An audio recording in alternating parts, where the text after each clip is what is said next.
What's the meaning of AFL-CIO?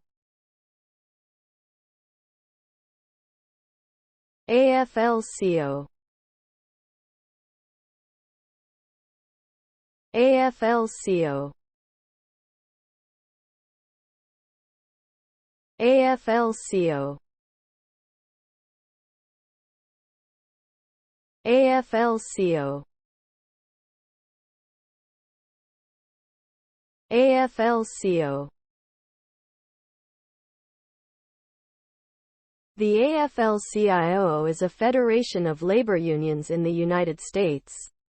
It was formed in 1955 by the merger of the American Federation of Labor, AFL, and the Congress of Industrial Organizations, CIO. The organization represents more than 12 million workers across various industries, including healthcare, education, and transportation. The AFL-CIO advocates for the rights and interests of American workers, lobbying for better wages, benefits, and working conditions.